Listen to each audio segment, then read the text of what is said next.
ഇനി നമ്മൾ വേറൊരു വശം, ഈ ഭാഗ്യക്കുറിയുടെ മറ്റൊരു വശത്തേക്ക് പോവുകയാണെങ്കിൽ, ഈ ഒരുപാട് ചൂഷണം നേരിടുന്ന ഒരു വിഭാഗക്കാർ കൂടിയാണ് ഈ, പ്രത്യേകിച്ച് ചൂഷണമെന്ന് പറയാൻ പറ്റില്ല, ഈ വാട്സാപ്പ് വഴിയൊക്കെ വലിയ രീതിയിൽ ടിക്കറ്റ് വിപണനം ചെയ്യപ്പെടുന്നുണ്ട്. ഇപ്പോൾ നമ്മൾ സാധാരണ കേരള ഭാഗ്യക്കുറി അത് ഫിസിക്കലി വാങ്ങാൻ, പേപ്പറായിട്ട് മാത്രമേ വാങ്ങാൻ പാടുള്ളൂ എന്നാണ് ലോട്ടറി വകുപ്പ് സംസ്ഥാന സർക്കാർ പുറത്തിറക്കിയിരിക്കുന്ന നിർദ്ദേശം. പക്ഷേ അത് പലയിടത്തും പാലിക്കപ്പെടുന്നില്ല. ഇപ്പോൾ ഒരുപാട് സ്ഥലങ്ങളിൽ ഈ വാട്സാപ്പ് വഴിയൊക്കെ, അത് കൂടുതലും അതിന് ഇരകളാകുന്നത് ഈ പ്രവാസികളൊക്കെയാണ്.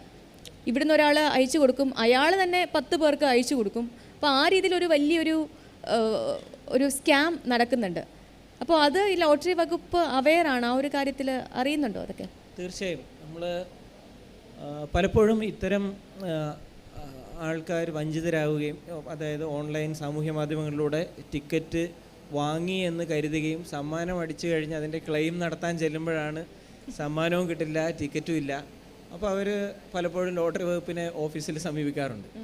എന്നെ ഇന്ന ആൾ പറ്റിച്ചു എന്നൊക്കെ പറഞ്ഞു വരും. അപ്പോൾ സ്വാഭാവികമായും നമ്മൾ പരാതി എഴുതി വാങ്ങുകയും അത് പോലീസിനെ കൈമാറുകയും അവിടെ നിന്ന് പിന്നെ അതൊരു പോലീസിൻ്റെ അന്വേഷണവും മറ്റു കാര്യങ്ങളിലേക്കും മറ്റു നടപടികളിലേക്കും പോവുകയും ചെയ്യും.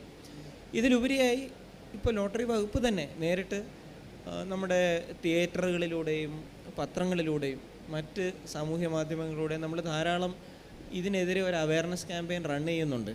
അത് കേരള ഭാഗ്യക്കുറി ടിക്കറ്റുകൾ നേരിട്ട് ഫിസിക്കൽ ടിക്കറ്റുകളായി തന്നെ വാങ്ങുക, അത് ഓൺലൈൻ മാധ്യമങ്ങളിലൂടെയോ അല്ലെങ്കിൽ ഒരു വെബ്സൈറ്റിലൂടെയോ വാങ്ങാൻ കഴിയുന്ന ഒന്നല്ല.